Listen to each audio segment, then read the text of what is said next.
Buenas noches.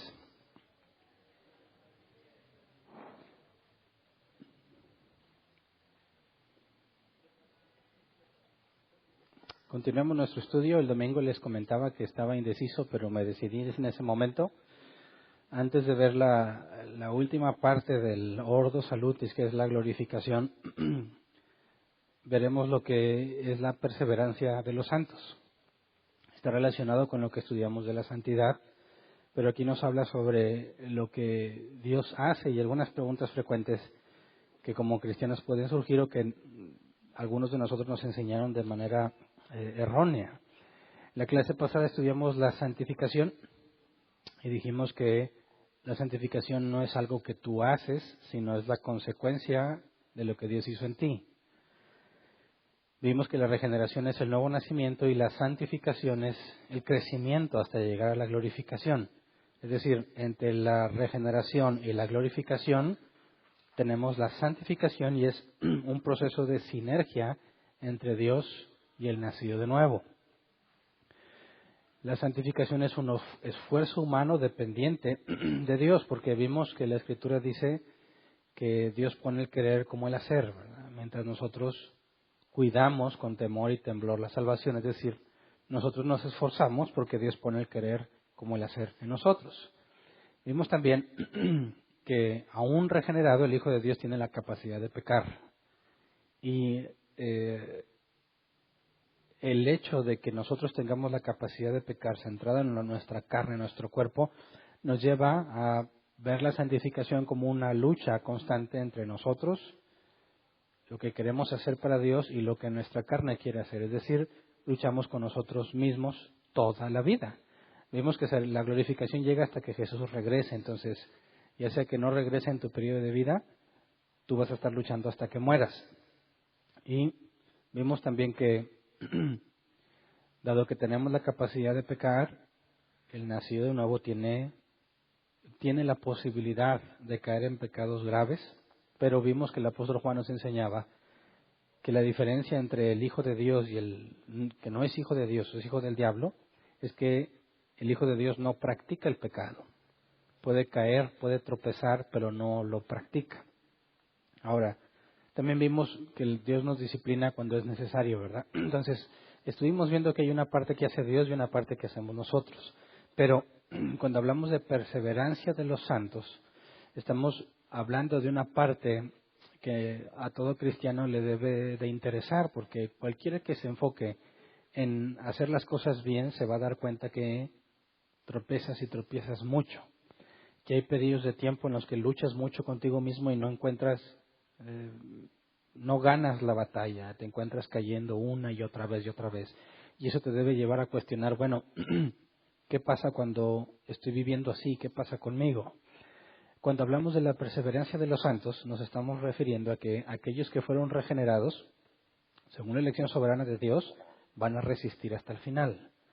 No como algo que ellos hacen, sino como algo que Dios hace. Es decir, no es que nosotros perseveremos en nuestro propio esfuerzo, sino que Dios nos hace perseverar.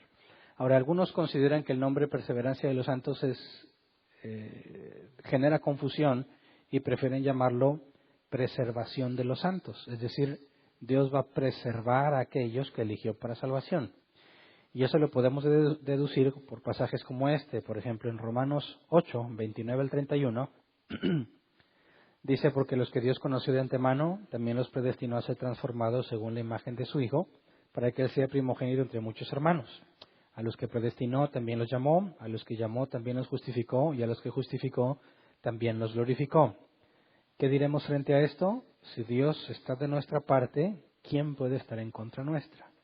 Entonces, la elección asegura la glorificación, ¿verdad? Es un hecho. Ahora, si nosotros, desde que nacimos de nuevo, esta glorificación, caemos y pecamos y hacemos cosas, en algunos casos, como la Biblia muestra unos ejemplos, cosas totalmente serias y graves, aún así, la elección y predestinación no varía, no cambia, Dios no se equivoca. Entonces, si Dios es el que llama y Él es el que justifica y el que glorifica, eso implica que el que fue elegido para salvación no va a quedarse en el camino, va a llegar a buen término, va a resistir hasta el final. Si Dios está de nuestra parte, ¿quién puede estar en contra nuestra? Ese es el punto principal cuando hablamos de la perseverancia de los santos. Es una decisión que Dios tomó antes de la creación y Dios la va a sostener y nos va a sostener hasta llegar al punto en que Él determinó.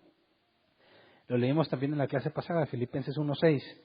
Dice, estoy convencido de esto, el que comenzó tan buena obra en ustedes la irá perfeccionando hasta el día de Cristo Jesús. Lo enfocamos en la santidad y en esto de irlo perfeccionando. Pero aquí también está garantizado que si empezó la buena obra en ti, que es la regeneración, ¿verdad? La va a terminar. Es un proceso gradual, pero la va a terminar. Entonces, Dios nos llevará a la glorificación. Es algo que la Biblia asegura.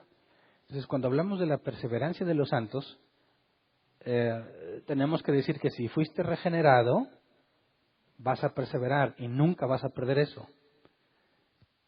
Si lo perdiste en algún momento del tiempo, entonces no fuiste regenerado. Es decir, no hay puntos medios en cuanto a esto. Cuando hablamos de la perseverancia de los santos, de que Dios te va a preservar siempre. Si tú fuiste regenerado, siempre vas a ser preservado, siempre vas a perseverar. Pero si alguien en algún momento deja de hacerlo, si pierde esto, eso significa que nunca fue regenerado. Vamos a 1 Juan 2:19, que es lo que dice el apóstol Juan. Dice, aunque salieron de entre nosotros, en realidad no eran de los nuestros. Si lo hubieran sido, se habrían quedado con nosotros. Su salida sirvió para comprobar que ninguno de ellos era de los nuestros. Hay muchas personas que se dicen cristianas, y quizás algunos de ustedes les ha tocado verlo, en algún momento del tiempo se apartan totalmente del cristianismo, se vuelven completamente al mundo. Es más, algunos eran peor de lo que eran antes de haber asegurado serse cristianos. Y de ahí surge la pregunta, bueno, ¿qué pasó con ellos? ¿Qué pasó con estos que caminaban en las cosas de Dios y se apartaron? ¿Por qué se apartaron? Dicen algunos, el diablo se los llevó, el diablo los arrebató, ¿verdad? Dicen otros, eran salvos, Dios les dio su salvación, pero la perdieron.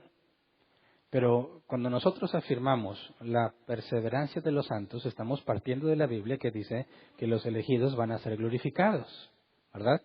Que el que empezó la buena obra la va a terminar. Entonces, ¿pudiese darse el caso de que Dios haya empezado la buena obra con alguien y luego decidir no terminarla? ¿Pudiese ser que Dios eligiera para salvación a alguien y no llevarlo a cabo? ¿Puede Dios cambiar? Ya vimos eso en la inmutabilidad de Dios, es imposible que Dios cambie. Entonces, ¿qué pasó con estas personas que se decían cristianos, parecían cristianos, pero abandonaron completamente los caminos de Dios? ¿Perdieron su salvación? No, lo que afirmamos es que nunca la tuvieron. Nunca fueron regenerados. Eso es lo que dice el apóstol Juan. Estaban con nosotros, mas no eran de nosotros. Ahora, para estar con nosotros, eso implica que se parecían a nosotros, que cualquiera pensaba que era uno de nosotros, pero su salida sirve para demostrar que no era. Entonces, es algo que tienes y si de repente lo pierdes, significa que nunca lo tuviste. Pero entonces, ¿qué es lo que tenías? ¿Qué es lo que parecía que tenías? Una profesión falsa de fe. Jesús nos advierte que eso puede pasar. Vamos a Marcos 7:6. Dice, Él les contestó, tenía razón Isaías cuando profetizó acerca de ustedes. Hipócritas, según está escrito, este pueblo me honra con los labios, pero su corazón está lejos de mí. Y eso es normalmente lo que describe a todos aquellos que se apartan completamente de las cosas de Dios. Hablan como cristianos, se parecen cristianos, parece que alaban y adoran a Dios, pero su corazón está lejos de Él. ¿Cómo lo sabes? Porque su vida cristiana, su forma de hablar, lo que tú ves en la iglesia no concuerda con lo que viven en su vida privada. En su vida privada hacen cosas en lo oculto, en lo secreto. Algunos son muy descarados, pero no coincide. Fíjate, vamos a Mateo 7, ese mismo capítulo, pero versículo 21 y 23. Dice Jesús, no todo el que me dice Señor, Señor entrará en el reino de los cielos, sino solo el que hace la voluntad de mi Padre que está en el cielo. Es decir, lo que aparentemente hacen no concuerda con lo que realmente hacen. No todo el que me dice Señor, Señor. Tú, como yo seguramente pudiste ver personas que cuando hablaban de la alabanza eran personas que saltaban, danzaban, aplaudían en la adoración. lloraban, se tiraban al suelo, etcétera, etcétera, y cualquiera pensaba que eran personas espirituales. Y de repente sale a la luz cosas muy graves que estuvieron haciendo, son descubiertos y luego se apartan totalmente de la iglesia, se van a vivir la vida que ellos quieren. He sabido de distintos tipos de personas con distintos problemas, personas que eran homosexuales, vienen a la iglesia, aseguran que son transformados, están un tiempo ahí, años quizás, y después se van de la iglesia para vivir su homosexualidad a gusto. ¿Qué pasa con ellos? ¿Qué pasó con ellos?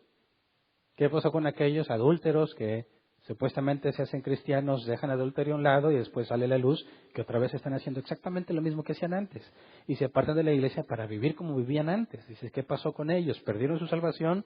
Claro que no. Ellos son uno de estos casos que Jesús enseña. Le dicen, Señor, Señor, dice el versículo 22, muchos me dirán en aquel día, Señor, Señor, no profetizamos en tu nombre. Y en tu nombre expulsamos demonios e hicimos muchos milagros. Entonces les diré claramente, jamás los conocí, aléjense de mí, hacedores de maldad. Ahora, tuvo su salvación y la perdió, las palabras de Jesús son claras, jamás los conocí. Si Jesús les dice jamás los conocí es porque jamás fueron regenerados, ¿verdad? Acuérdate que estudiamos que en el llamado interno que Dios hace, el Padre es quien trae o arrastra a las personas hasta que les revela al Hijo. Conocen quién es el Hijo. Y Jesús dice, jamás los conocí. No puedes decir que tuvieron la salvación y la perdieron, sino que nunca la tuvieron. Y todo lo que hacían para Dios era una farsa. Era algo externo, mera justicia externa. Por dentro Jesús dice, hacedores de maldad. Entonces nosotros tenemos una desventaja. Nosotros no podemos ver el corazón de la gente. No podemos ver el corazón de la persona. Solo Dios puede ver eso. Entonces nosotros cuando vemos a un individuo empezamos a tratar de determinar si es cristiano o no por lo que vemos externamente de él. Y estamos limitados porque a muchos nada más los vemos aquí en la congregación. No sabemos cómo viven en su casa. Por eso decía Paul Washer, ¿quiere saber un hombre casado qué tan cristiano es? Voltea a ver a su esposa. Ya que él puede aparentar muchísimas cosas, pero su esposa refleja lo que realmente su esposo es con él.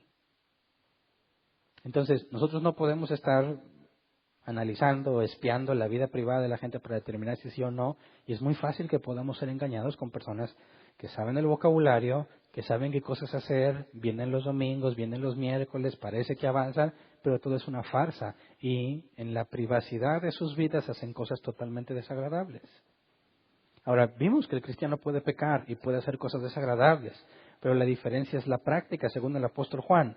Estas personas de las que habla Cristo con sus labios le honran, hacen cosas que los cristianos hacen, incluso pueden ser usados por el Espíritu Santo, y aún así tendré una seguridad falsa y decirles jamás los conocí, no fuiste regenerado. No es algo que perdiste, es algo que nunca tuviste, y las palabras de Jesús lo aclaran. Ahora, Jesús enseña que nada puede separarnos de Él, que estando en sus manos nadie nos puede arrebatar de sus manos. Pensar que alguien estaba con nosotros y se fue porque perdió la salvación o porque se fue de las manos de Dios es antibíblico. Vamos a Juan 17, 11 y 12. Dice, yo no voy a estar por más tiempo en el mundo, pero ellos estarán todavía en el mundo y yo vuelvo a ti. Padre Santo, protégelos con el poder de tu nombre, el nombre que me diste, para que sean uno, lo mismo que nosotros. Mientras estaba con ellos los protegía y los preservaba mediante el nombre que me diste, y ninguno se perdió, sino aquel que nació para perderse, a fin de que se cumpliera la Escritura. Entonces, fíjate cómo Jesús ora al Padre pidiendo protección para los que el Padre le dio, ¿verdad? Y nadie puede venir a Cristo a menos que el Padre lo lleve a Él. Entonces, todos los que han sido regenerados, dice Jesús, están incluidos en la oración de Jesús hacia el Padre para protección.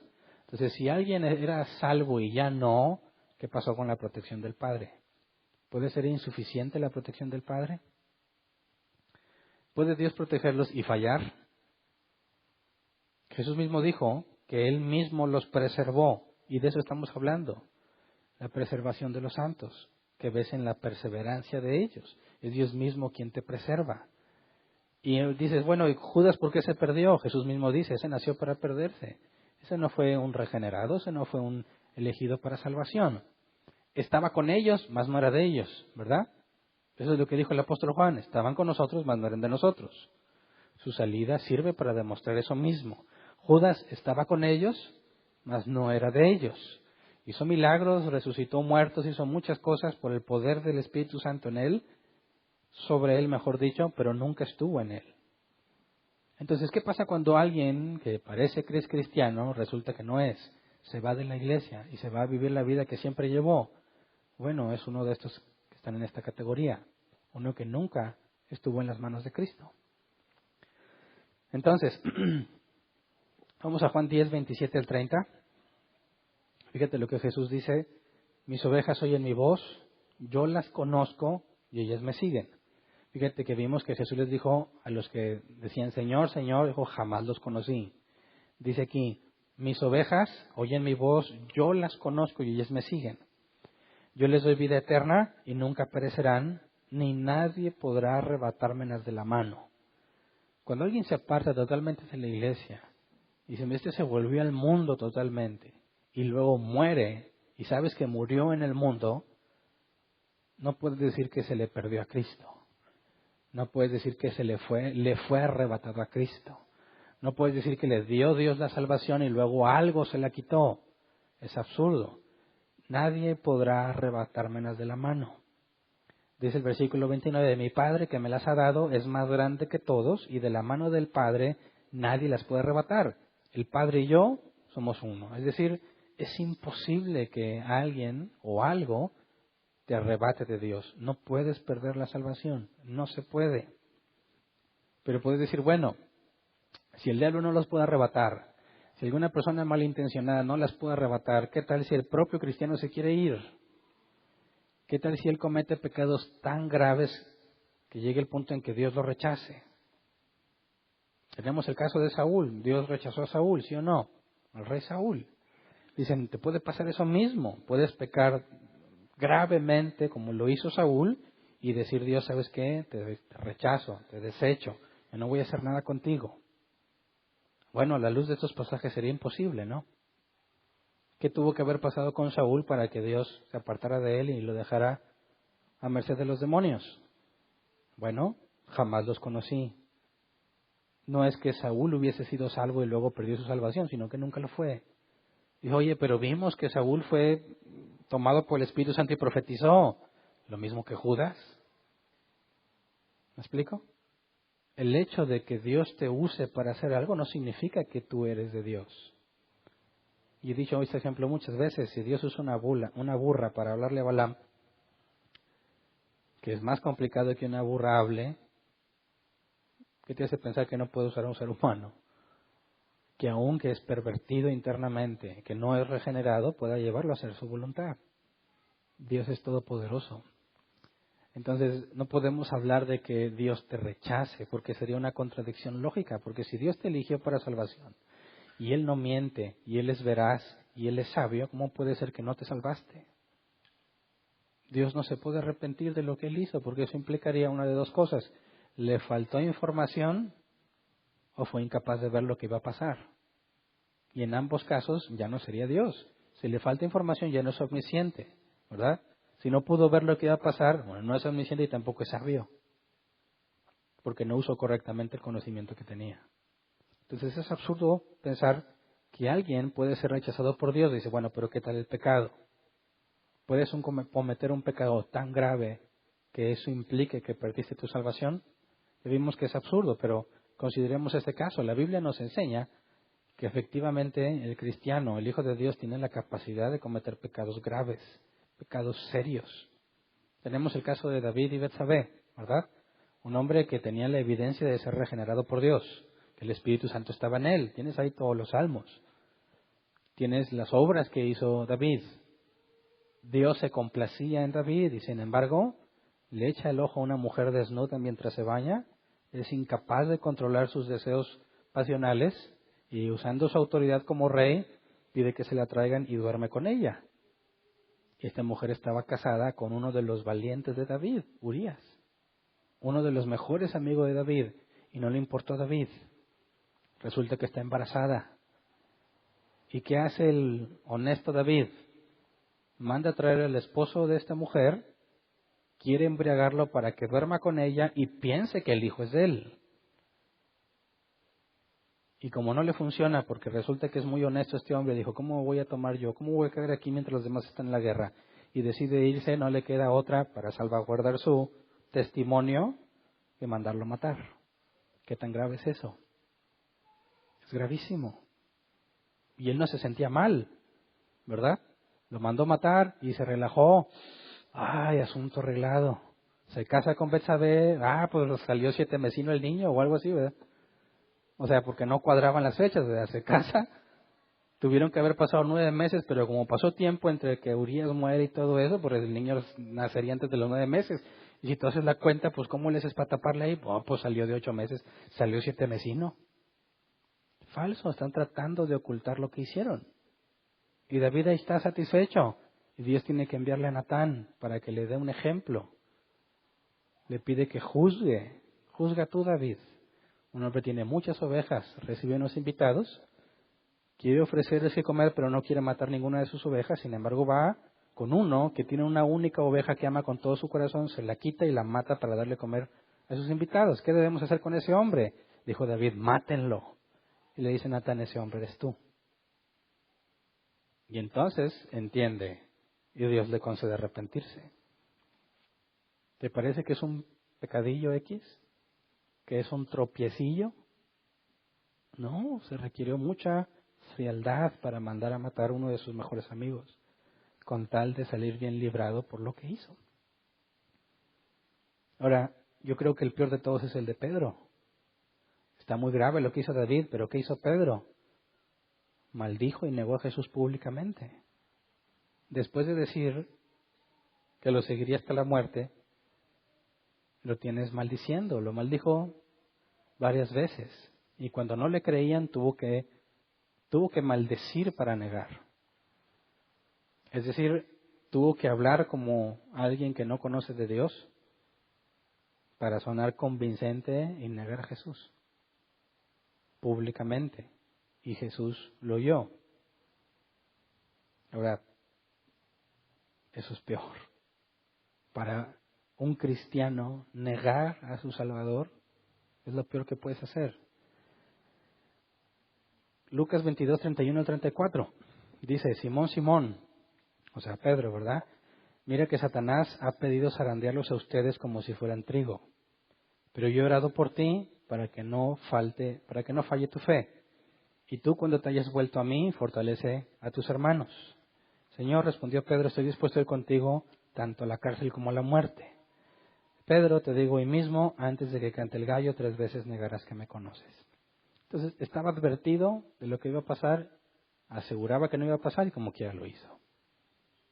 Eso demuestra que una persona que conoce a Dios, como Pedro, tiene una relación cercana con Jesús, una persona que tiene a Dios, comete pecados gravísimos.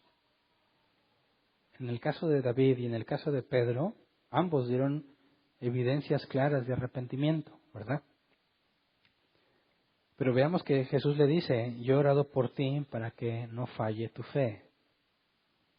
Cuando te hayas vuelto a mí, fortalece a tus hermanos. Es decir, los cristianos caen en pecado. Pueden ser pecados muy serios y muy graves, pero será temporal, solo temporal. Jesús le dice a Pedro, cuando te hayas vuelto a mí, fortalece a tus hermanos. A Judas, en la última cena, no le dijo eso. Judas, dice la Escritura, Satanás entró en Judas. Y Jesús le dijo, lo que vas a hacer, hazlo pronto. Lo dejó hacer lo que él quiere. A Pedro le advierte, Satanás te pidió para zarandearlo, no nomás a ti, a los demás. Pero yo he orado para que no falle tu fe. Ahí hay una intercesión de Jesús por Pedro. Esa es la diferencia del por qué un cristiano, aunque peque, no va a caer total y definitivamente. Porque Jesús intercede por nosotros. Jesús, como ya lo vimos, estamos unidos a Él. Sus méritos son los nuestros. En la justificación fuimos declarados justos. no hay pecado que nos condene. Pero sabemos que el nacido de nuevo no va a practicar el pecado. Aquí estoy hablando de tropiezos. Estoy hablando de momentos en tu vida donde decidiste hacer lo que tú querías. Te rebelaste conscientemente. A todo cristiano le pasa. Entonces, ¿es posible que Dios te rechace? ¿Es posible que no llegues a la glorificación? El tema de perseverancia de los santos, la doctrina que encontramos en la Escritura afirma que aún a pesar de eso, Dios es fiel. De hecho, cuando Jesús enseña sobre la disciplina en la iglesia, está implícito que los cristianos siguen pecando y que pueden cometer graves errores. Vamos a Mateo 18, 15 al 17. Dice, si tu hermano peca contra ti, ve a solas con él y hazle ver su falta. Si te hace caso, has ganado a tu hermano, pero si no, lleva contigo a uno o dos más, para que todo asunto se resuelva mediante el testimonio de 2 o 3 testigos. Si se niega a hacerles caso a ellos, díselo a la iglesia. Y si incluso la iglesia no le hace caso, trátalo como si fuera un incrédulo o un renegado. Entonces, si te fijas, el último paso, el tratarlo como incrédulo o renegado, es decir, te expulsamos de la congregación, la palabra es excomunicado, no puedes relacionarte con la iglesia. Pero aun cuando se llega a ese punto, se hace con la esperanza de ver la perseverancia. En el paso anterior, es decir, antes de la excomunión, cuando dice díselo a la iglesia, se tiene que investigar qué pasa con estos individuos.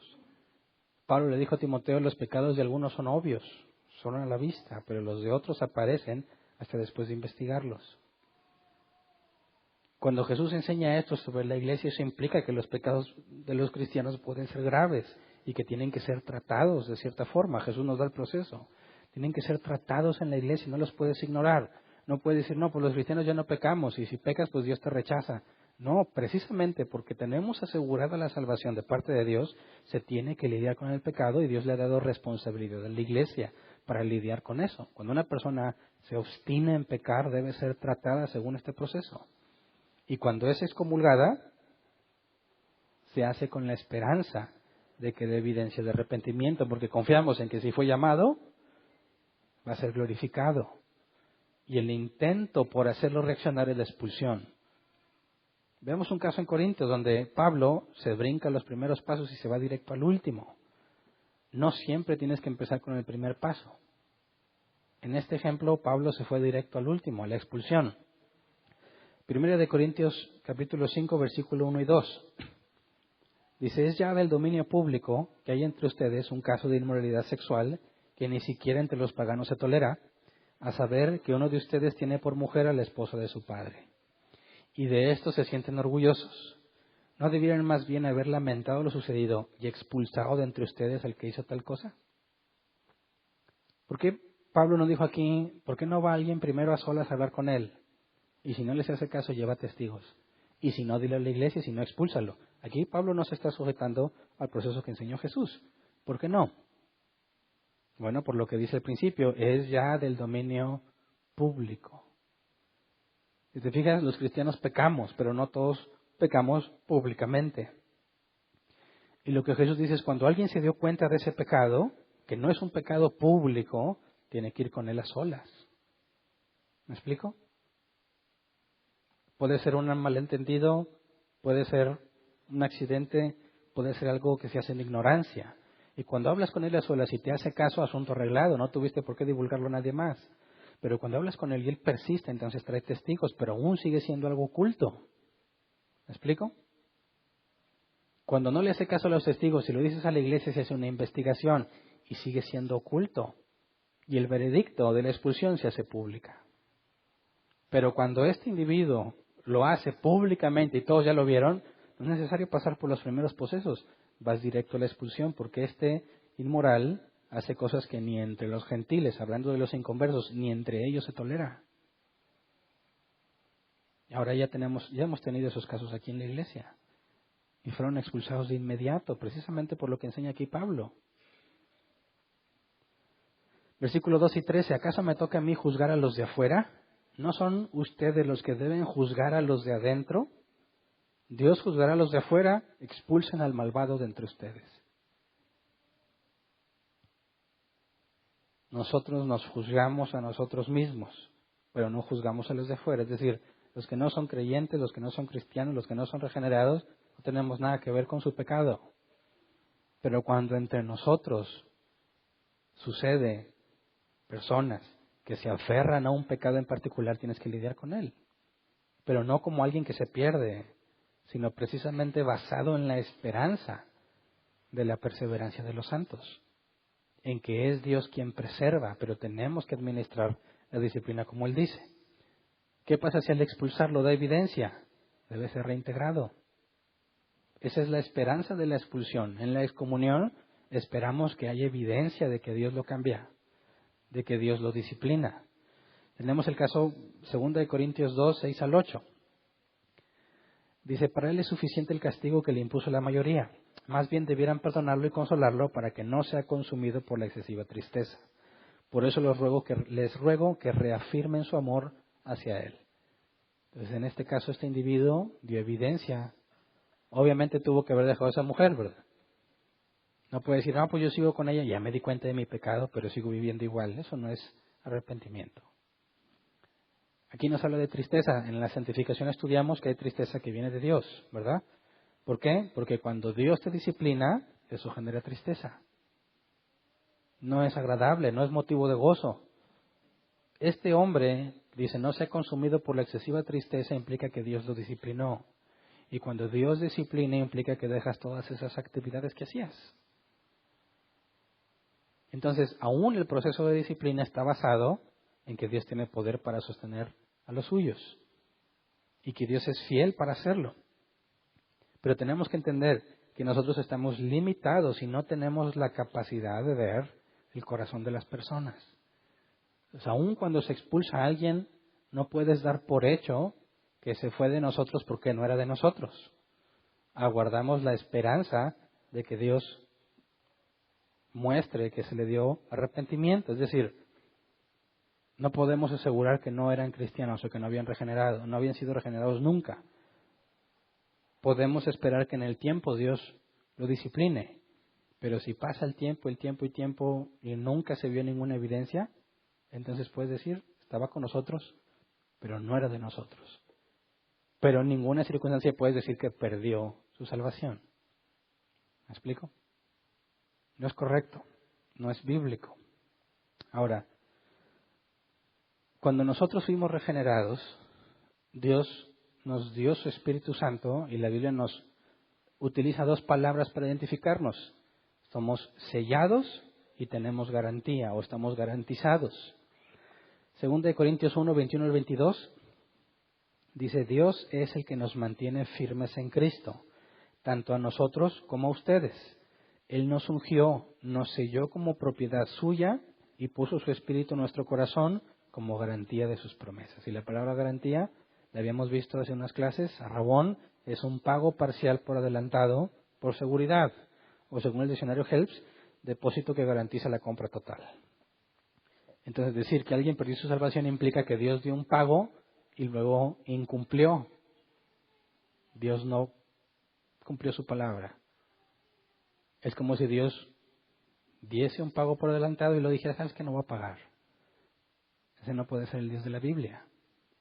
Por eso hablamos de la perseverancia de los santos, porque habla de una garantía. Tenemos la garantía de sus promesas. ¿Y cuál es la promesa? 1 de Juan 2:25 nos dice el apóstol Juan, esta es la promesa que Él nos dio, la vida eterna. Entonces, los hijos de Dios han sido sellados y tienen la garantía de sus promesas, ¿verdad? Entonces, el Hijo de Dios tiene la capacidad de caer en pecado, pecados graves. Podemos decir que el cristiano puede caer en pecado serio y grave, pero de ninguna forma caerá de forma definitiva. Las caídas del cristiano son temporales hasta que Dios lo disciplina. ¿Ok?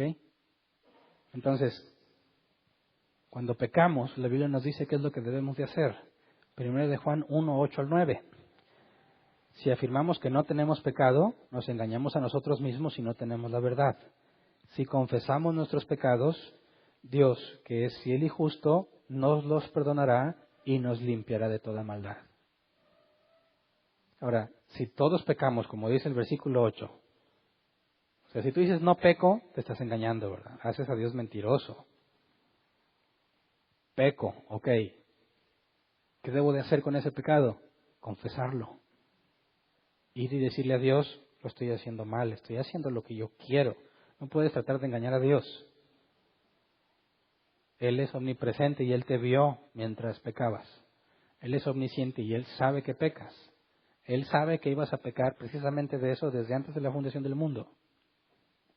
Así que es absurdo tratar de vivir como si Dios no se hubiese dado cuenta, tratando de ocultarlo de los demás. Quien trata de ocultar su pecado de los demás no entiende que el problema no es los demás, sino a quién estoy ofendiendo, que es Dios. Entonces el cristiano que peca debe de reconocer su pecado, ir a confesarlo ante el Padre. Dice 1 de Juan 2, 1 al 2. Mis queridos hijos, les escribo estas cosas para que no pequen. Pero si alguno peca, tenemos ante el Padre a un intercesor, a Jesucristo el justo. Fíjate cómo esto lo vimos en el caso de Pedro. Yo he rogado para que tu fe no falle. ¿Qué es lo que dice el apóstol Juan? El apóstol Juan, si alguno peca, tenemos ante el Padre a un intercesor, a Jesucristo el justo.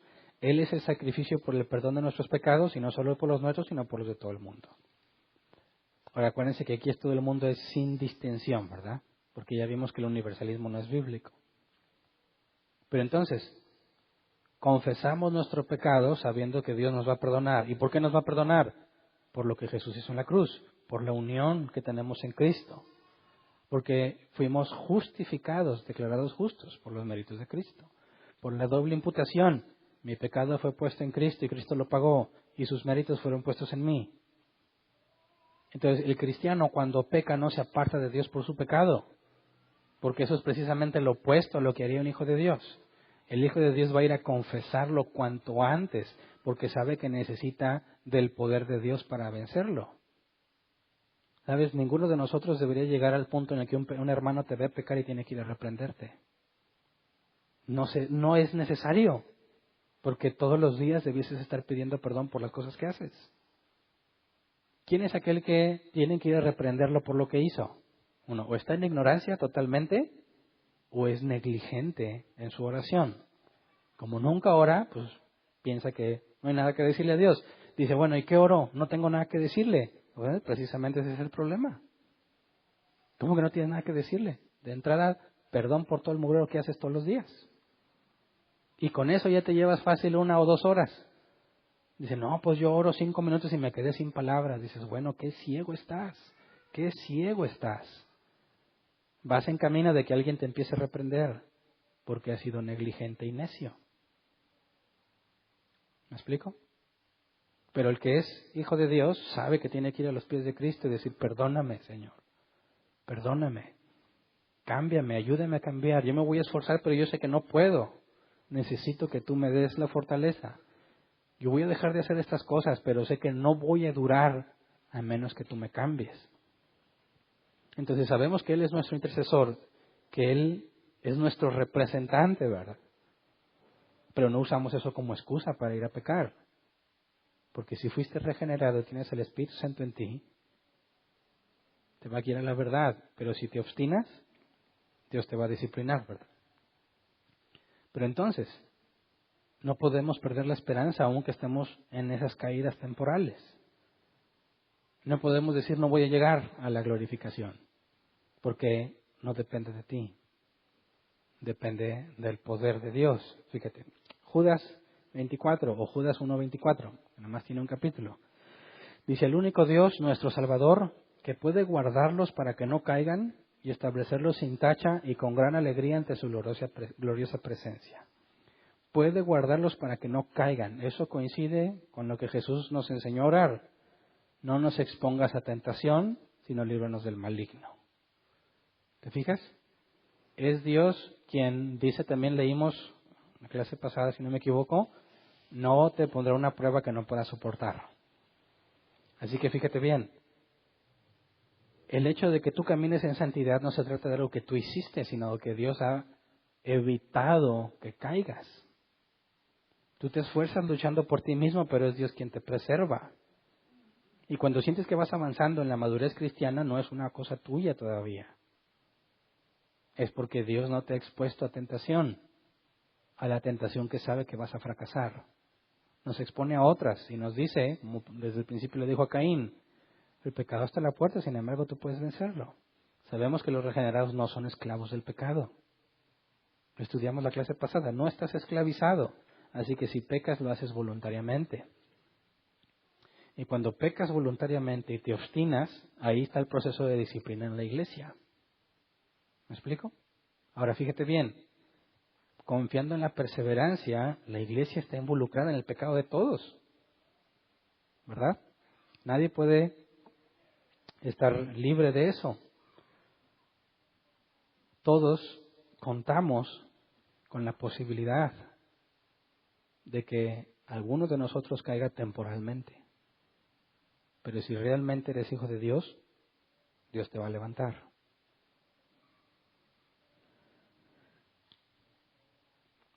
Juan 6, 39 al 40. Dice, y esta es la voluntad del que me envió, que yo no pierda nada de lo que Él me ha dado, sino que lo resucite en el día final.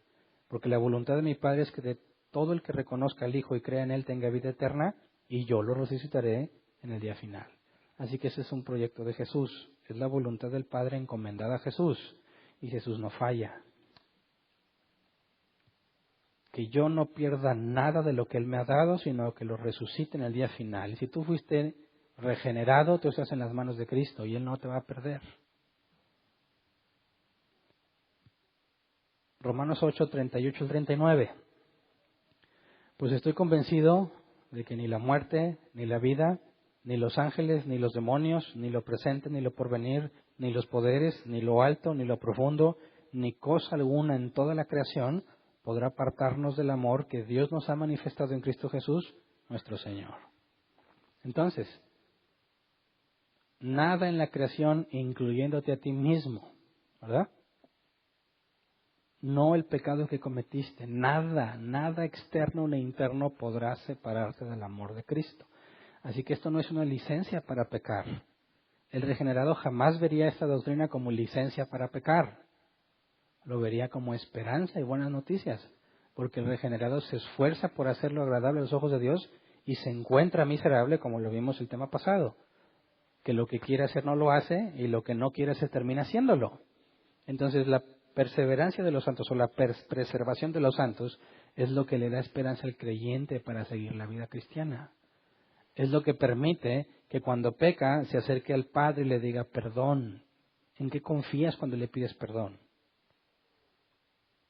Esto es una contradicción muy grave en la que aquellos que piensan que se pierde la salvación caen porque dicen, ya perdí mi salvación, Dios ya me rechazó, voy y le pido perdón. Bueno, ¿con qué confianza le pides perdón? ¿Lo puedes convencer? ¿Cómo le dices, Dios, ahora sí perdóname, ahora me voy a portar bien, recházame, hazme nacer otra vez de nuevo? Eso no se puede, eso es absurdo. Quien piensa que no va a perseverar o quien piensa hacerlo en sus propias fuerzas se engaña a sí mismo. Está ciego, no comprende que nuestra esperanza está en el poder de Dios, no en nuestro esfuerzo ni en nuestra capacidad del cambio. Él es fiel, Él es justo y eso es lo que nos sostiene en los momentos difíciles de nuestra vida. Entonces, todos debemos estar avanzando en la santificación, todos debemos estar buscando la santidad. Y cuando nos rebelamos y por alguna razón no quieres hacerlo, la Biblia dice que Dios nos disciplina, porque azota a todo el que recibe por hijo. Entonces esa es la esperanza que buscamos en todos. ¿Nos equivocamos? Sí. ¿Es necesario que se lidie con la iglesia? Tal vez, si alguien ya te vio haciéndolo. Es si alguien tiene la responsabilidad de ir a hablar con él, no para echarle en cara su pecado, sino con la esperanza de que Dios le conceda arrepentimiento. ¿Verdad? Pero si no, se tiene que llegar hasta la última instancia. Imagínate cómo le hacen las iglesias que no tienen disciplina.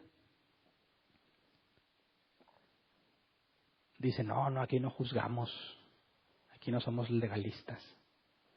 Dices, ay, no. ¿Qué muestra más amor? ¿Dejarte hacer lo que tú quieras? ¿O administrar la disciplina como Jesús enseñó? ¿Mm? Dicen, tienen falta de amor porque no toleran. Es al revés. ¿Qué necesidad tenemos de meternos en tus problemas? ¿Qué necesidad de confrontarte? Mejor no te digo nada y seguimos siendo buenos amigos. Pero ir a confrontar a una persona es algo difícil, ¿sí o no? Tener que decirle estás pecando y que no lo reconozca, tener que darle explicaciones bíblicas, ¿quién quiere meterse en eso? ¿Mm? Si lo haces es por amor a esa persona, para que enderece su camino, para que sea edificado y edifique. Y si no haces nada con esa persona, esa es la mayor muestra de odio que le puedes dar. ¿Verdad? Dicen, no, es una gran falta de amor que juzguen.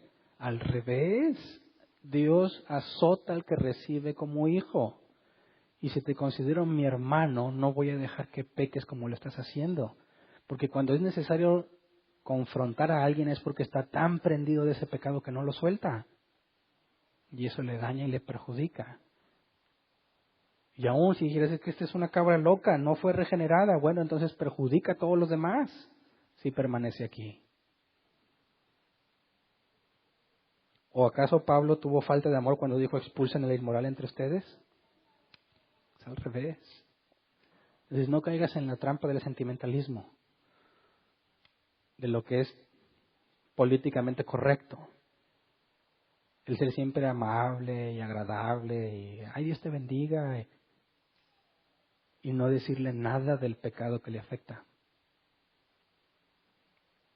Confiamos en que Dios nos sostiene, ¿verdad? Pablo dijo que Dios tiene poder para sostener al que llamó.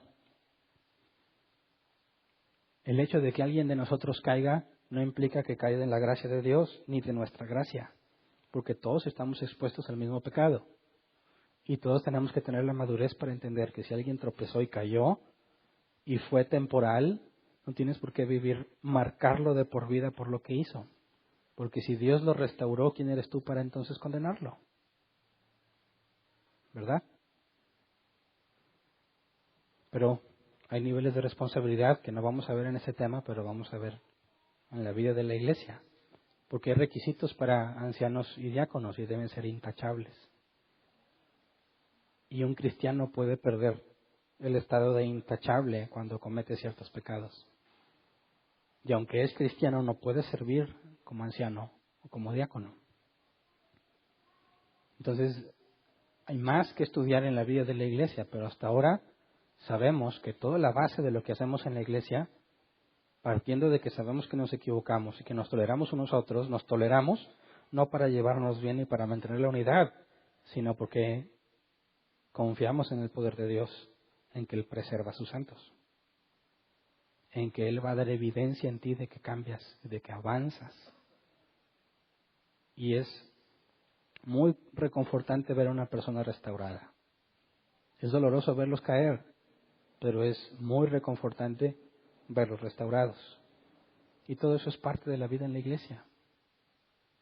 Entonces, cuando hablamos de la perseverancia, quisiera dejar bien claro, no se trata de que tú vas a perseverar, sino de que Dios te va a preservar. Él te va a hacer perseverar. A pesar de nuestros defectos, confiamos en Él. Entonces, avanzamos en la santidad porque Él nos preserva.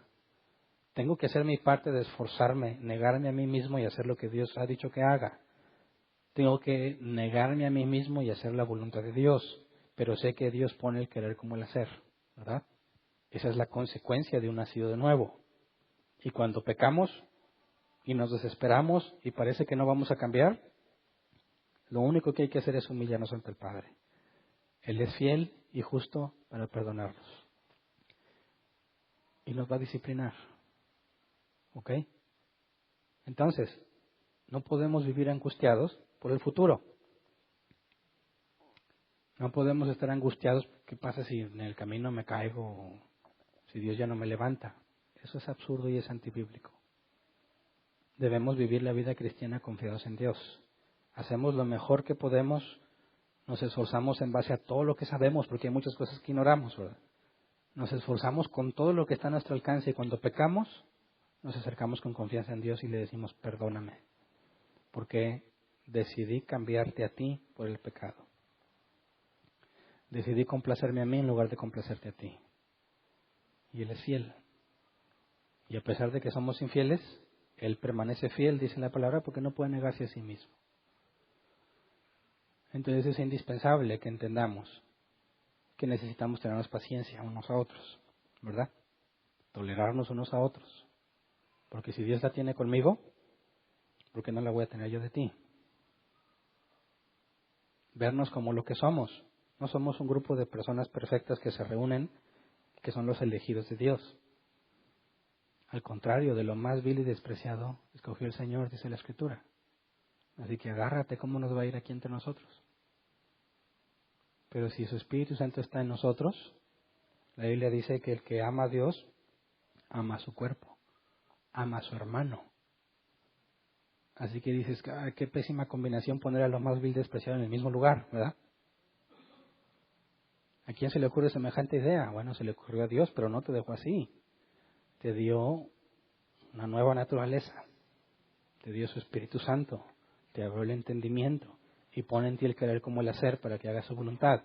Así que podemos decir, a pesar de todo, como el salmista decía, cuán bueno y cuán delicioso es habitar los hermanos juntos en armonía, ¿verdad? Así que vamos a ponernos de pie y vamos a orar.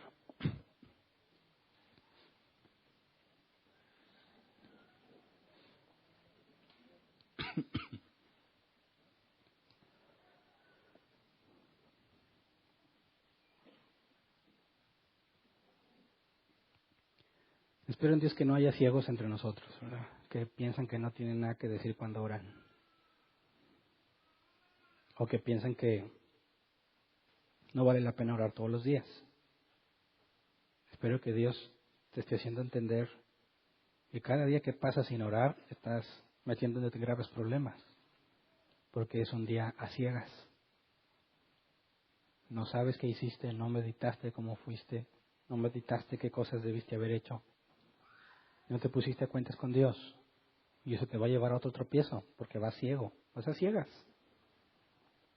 Todos los días tenemos que ir con el Padre y decirle, perdóname, incluso por las cosas que no sé que hice mal.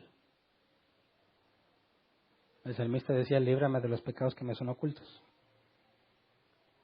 Fíjate, dices, pues si pienso y no traigo a la mente ningún pecado, bueno, es porque estás bien ignorante entonces, ¿verdad? ¿Cuál sería otra razón? Es que estás bien ignorante y no puedes verlo, así que pídele que te perdone los pecados que no sabes que cometiste, que te enseñe a verlos, confiando en que es Él, es su poder el que nos sostiene. Así que vamos a orar, Señor, perdónanos por todas las ofensas que te hacemos, por todas las veces que elegimos complacernos en lugar de agradarte a ti, por todas las veces que decidimos obstinadamente continuar haciendo lo malo que sabemos que estamos haciendo. Ten misericordia de nosotros, Padre, y danos el arrepentimiento que necesitamos. Déjanos ver nuestros pecados, que no estén ocultos a nosotros. Tu palabra dice que si a alguno le falta sabiduría, que te la pida a ti. Tú la darás. Señor, si no podemos ver pecado en nuestras vidas, es porque estamos ciegos. Abre nuestros ojos, Señor. Abre nuestro entendimiento. Que podamos aplicar lo que hemos aprendido de tu palabra. Que podamos ver claramente qué es lo que debemos de hacer para que cuando hagamos las cosas podamos fácilmente discernir si lo hicimos bien o mal. No nos digas como a Judas, Señor. Dinos como a Pedro.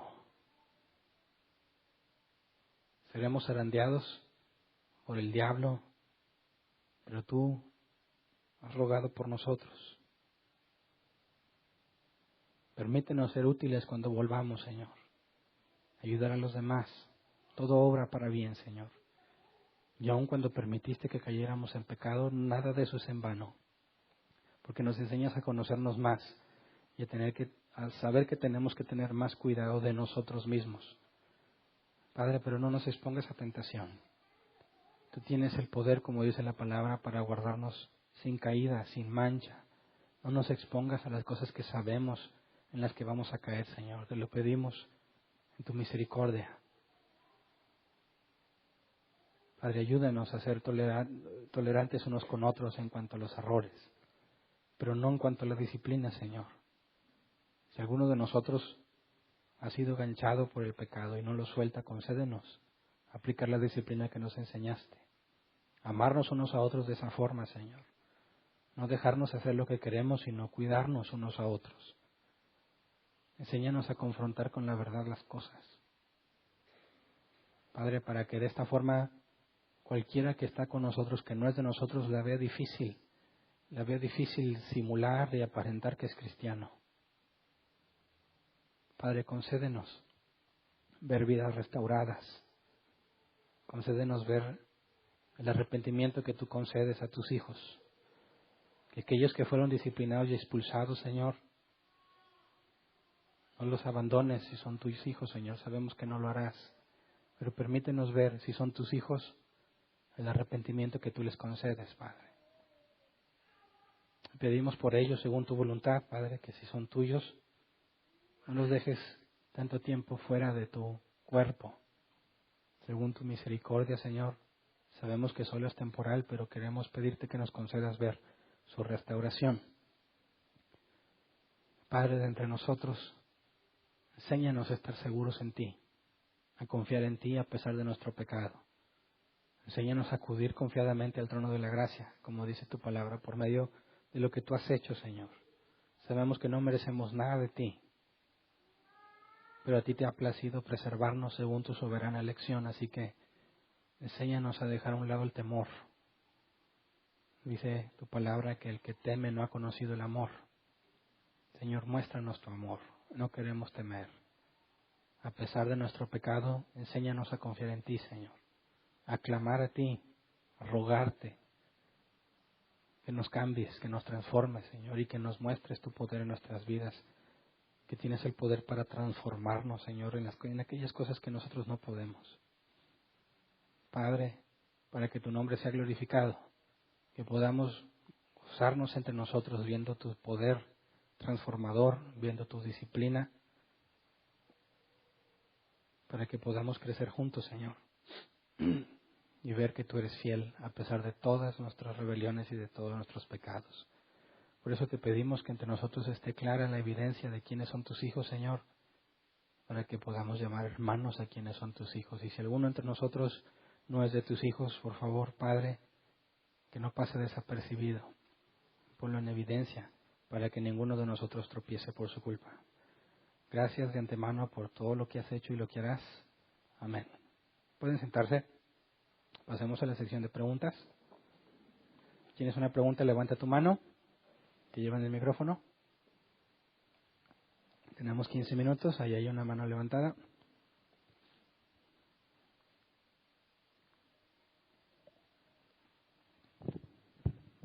Buenas noches. Buenas noches. Ahorita que hablabas del pecado y de los hijos de Dios, se me vino a la mente Mateo 4.1, Marcos 1.13 y Lucas 4.2, que hablan de cuando Jesús fue llevado al desierto por el Espíritu Santo, aunque los tres casi dicen más o menos lo mismo, pero lo dicen un poco diferente.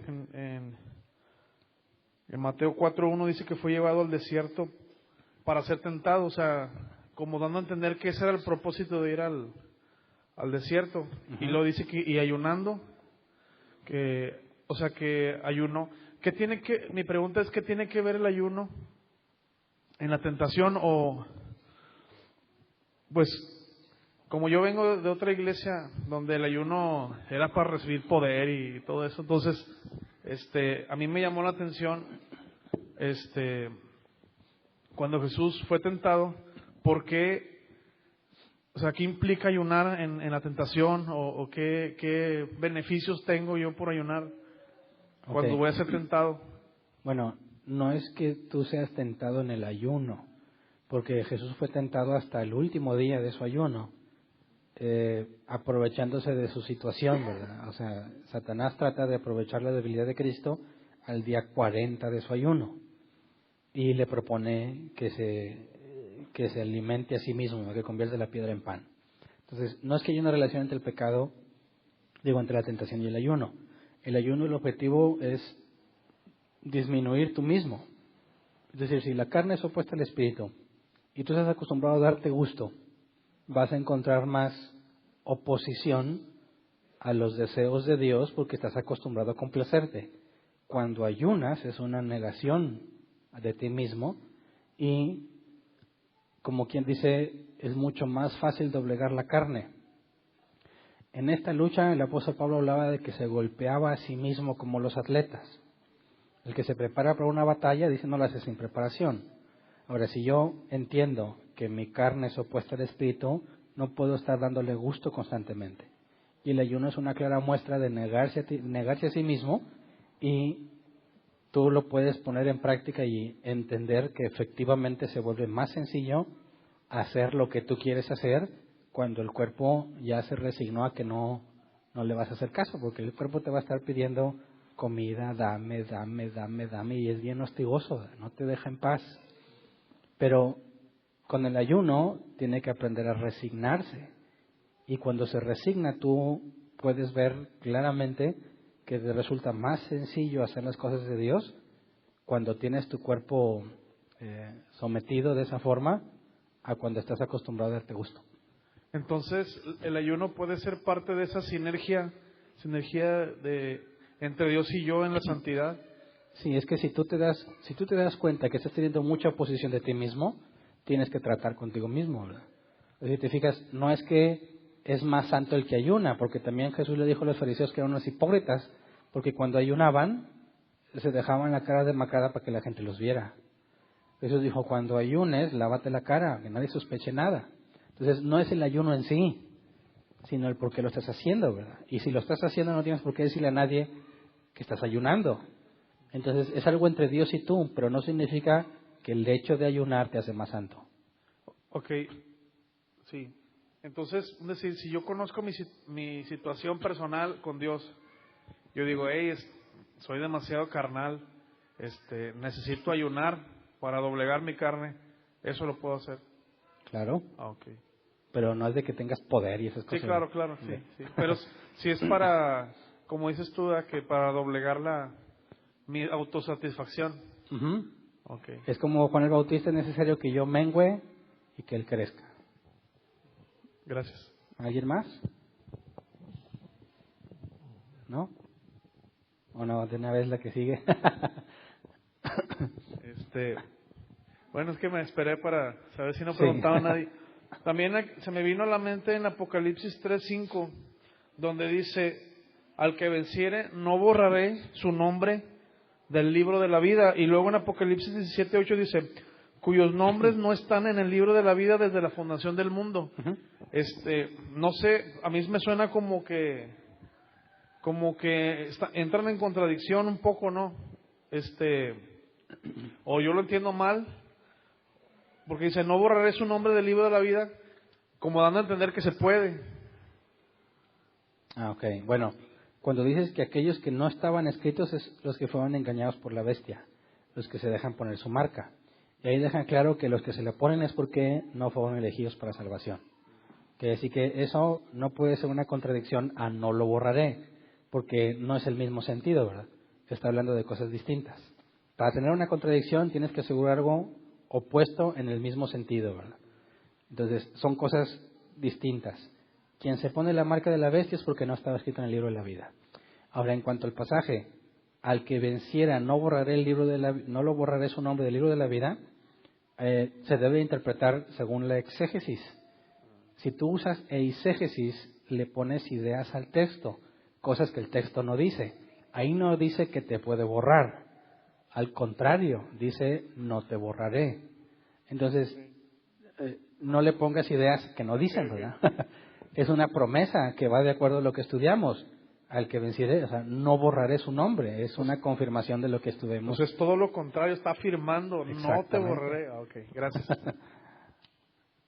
¿Alguien más? Entonces, aquí había otra pregunta.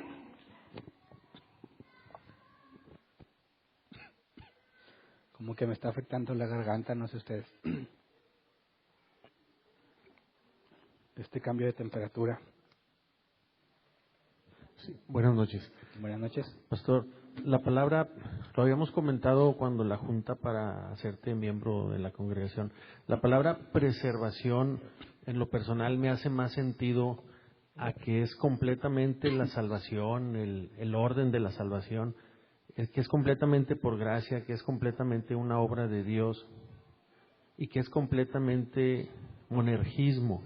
Pero en alguna ocasión te escuché decir, pastor, en una de esas reuniones también creo, que en el punto de, cuando usamos la palabra perseverancia de los santos, explicaste hoy que se refiere a lo mismo, ¿verdad? Pero la palabra perseverancia en aquel día mencionaste que implicaba algo de sinergismo, y en la noche de hoy creo que escuché que mencionaste igual la palabra ligeramente de algo de sinergia. Me queda esa duda, pastor. Si hablamos de preservación, no tengo ningún problema en mi estructura mental para entender lo que Dios hace todo, y al menos lo que he entendido de la Biblia es Dios va a hacer todo, y si alguno de nosotros, alguna persona va a poder perseverar, o más bien dicho, va a poder ser preservado por Dios, es porque es la obra de Dios, el Espíritu Santo en nosotros. Uh-huh. Y lo que me hace un poco de ruido, pastor, es en que le demos un poquito de pie o un poquito de cabida a mencionar la palabra sinergia, a decir, bueno, mira, todo es obra de Dios, menos en el punto de perseverancia, ahí sí entra un poco de sinergismo. Esa parte me hace un poco de ruido, pastor. Estoy muy equivocado al mejor decir, ¿sabes qué? Mira, yo no voy a hablar de perseverancia ni de que ahí entra un poco de sinergia de mi parte, como que si yo pudiera colaborar. Siento que ahí le damos un poco de entrada a las personas en el mundo cristiano, ¿verdad? Que dicen, no, tú debes de cuidar tu salvación y cosas de ese tipo, ¿verdad? La pregunta es esa, pastor. Estoy muy equivocado en mejor, ¿sabes qué? Yo mejor pienso que es preservación, lo que Dios hace en los que Él ha elegido, predestinado, y va al final de cuentas a glorificar, y que si algo vamos a poder hacer nosotros es porque Él está produciendo eso en nosotros, poniendo el querer como el hacer por su buena voluntad, el que comenzó la buena obra la perfeccionará. Lo otro me hace un poco de ruido. ¿Qué comentario me haces? Bueno, si no consideras la sinergia en este caso, caes en el hipercalvinismo. Es decir, voy a tratar de poner un ejemplo que lo ilustre. Dios ordenó que tú vas a ir a un restaurante X y vas a ordenar el plato de sirlón. Tienes más opciones, tienes bistec, sirlón, tibón. Dios predestinó que tú vas a ir a escoger el de sirlón. Ok. Hay cristianos que dicen, bueno, ya que Dios predestinó y que todo lo hace Él, entonces yo voy a ir a sentarme a ese restaurante y no le voy a pedir nada al mesero. Que al cabo se tiene que cumplir la voluntad de Dios porque es una obra de Él. Yo no tengo por qué participar y ya es mucho con que yo esté aquí en el restaurante. Así que imagínate que esta persona entra, se sienta y le dice al mesero que quiere ordenar. Dice, nada, Dios ya lo sabe y como Él ya lo predestinó, Él me va a traer el platillo que ya dijo. Y pues bueno, el mesero se queda pensando, dice, bueno, vuelvo en 5 minutos, pasa el tiempo y regresa, ya sabe qué va a ordenar. No voy a ordenar porque Dios ya sabe que esto ya estaba predestinado y me van a traer el plato que Dios ordenó. ¿Tú crees que le van a llevar el plato de sirlón? ¿O es necesario que él pida el sirlón? Creo que el ejemplo, pastor, está un poquito, no sé qué palabra utilizar. Bueno, pero contéstame la pregunta primero. No, pues la respuesta es obvia, pero lo que me cuesta trabajo entender es ahora, que tiene que ver con lo... ¿tuviste que hacer algo tú para que se cumpliera en esa parte la voluntad de Dios? En ese ejemplo del restaurante y del bistec y el trompo y todo eso, sí, pero ¿qué tiene que ver eso con las cosas bíblicas? O dicho de otra manera, pastor. Bueno, te lo ilustro. ¿Qué tal si dice, yo soy como cristiano, no voy a hacer nada, que al cabo como quiera me voy a salvar? Digo, si Dios ya ordenó, no importa qué haga yo. Es más, yo puedo hacer lo que quiera con mi vida, como quiera me voy a salvar, porque es una obra de Él. No, yo estoy en contra incluso de esa posición y, bueno, no es la mía. Precisamente por eso cuando hablamos de sinergia, implica en que yo también hago algo. que yo también tengo una responsabilidad. Tengo que esforzarme a leer la Biblia, esforzarme en crecer en santidad. Como Dios ya me cambió y me regeneró, yo tengo nuevos deseos y tengo que dejarme guiar por las cosas buenas. Entonces Dios cumple su voluntad y yo hago una parte. De otra forma, tendrías que decir, bueno, si todo es monergismo, incluso en la santidad, no tengo que hacer nada yo. Fuimos muy claros, desde la elección hasta antes de la santificación, es decir, desde la regeneración, conversión, justificación y adopción, tú no hiciste nada, no participaste en nada, ni lo decidiste, ni se te preguntó. Pero a partir de que naciste de nuevo, ya no puedes decir que no hay nada que hacer. Ahora vimos en la clase pasada todos los ejemplos bíblicos, no todos, muchos, donde te dice que te tienes que esforzar. El que robaba ya no robe más, despójate de la vieja naturaleza. Entonces es un llamado activo al creyente, al Hijo de Dios, a hacer lo correcto. Dice, cuidad vuestra salvación con temor y temblor, porque Dios pone el querer como el hacer. Son las dos cosas. Por eso tenemos que hacer énfasis en que en la santificación, y aun cuando hablamos de la perseverancia, es Dios quien te hace preservar, pero tú también tienes que ir a confesar tu pecado. Tienes que esforzarte y dejarte guiar por el Espíritu Santo. Entonces es de ambos lados. Por eso tenemos que hablar de sinergia. ¿Me explico? Sí, creo que te entiendo, pastor. Pero entonces tendríamos que asumir o reconocer que, por así decirlo, que en el 100% de la salvación, entonces los cristianos, dando por un hecho que es así como me lo acabas de explicar, el 1.5 tuvimos algo que ver nosotros, porque ahí daríamos pie a quienes se oponen ¿Tuviste algo que ver en qué? en lo que estás explicando ahorita de la perseverancia y de la santificación. Tienes que ver. Entonces no podemos decir que es 100% de Dios, sino que tuvimos un 1, un 1.5, un 1.3, un 1.9. No, sino que es la consecuencia de haber nacido de nuevo. Pero no es mérito tuyo. O sea, la santidad es la consecuencia. Es a lo que voy, pastor. Es lo que Dios produce en nosotros, no tanto que provenga de nosotros. También, porque ¿cómo explicas la recompensa al final? Habrá recompensa, ¿verdad? Si tú no hiciste nada y nadie hizo nada, ¿qué recompensarías o en base a qué? Sí, bueno, pero difícilmente alguien que te escuchó ahorita mientras decías algo de que el que ha pecado y que dice, Señor, si no haces un cambio en mí, algo así mencionaste. Bueno, pues el cambio ya lo hizo en la regeneración, en el nuevo nacimiento. Dios decía, ¿quieres que cambie otra cosa? O sea, No, necesitas escuchar el tema. Porque lo que dijimos y lo que vimos en el texto es que Dios va a ir transformándote a la imagen de Cristo. Es un proceso gradual. Te quitó muchas cosas en la regeneración, pero hay muchas cosas que todavía traes mal. Y que Dios va a ir transformando en base a procesos. Nosotros vamos creciendo la estatura de Cristo. No es una obra terminada la regeneración, es el principio nada más. La santidad es el crecimiento que llevas. Entonces no puedes decir que en la regeneración ya no tengo pecado. No es cierto. Fuiste declarado justo, pero sigues siendo pecador. Eres justo a los ojos de Dios, pero en realidad eres un pecador. Y tienes que ir avanzando y cada vez parecerte más a Cristo. Y la Biblia requiere que te esfuerces. Si te esfuerzas confiando en ti mismo vas a fracasar. Pero si dependes de Dios y te esfuerzas pidiéndole al que te cambie, es como se logra la sinergia y es como empiezas a avanzar. Los fariseos eran personas muy, entre comillas, santas y Jesús les llamó hipócritas porque no lo hacían dependientes de Dios, lo hacían por cuenta propia. Entonces el verdadero cristiano en la santidad, como vimos el tema pasado, en Romanos 7 desea hacer el bien, pero se encuentra que la ley del pecado está en él. Entonces tiene que hacer cosas, como Pablo decía, lo comentaba ahorita, golpearse a sí mismo en sentido metafórico, ¿verdad? De entrenarse para hacer las cosas que Dios quiere. Entonces, si tienes que ver ahí, se requiere todo tu esfuerzo y todo tu empeño. Sin embargo, es imposible que lo hagas a menos que hayas nacido de nuevo.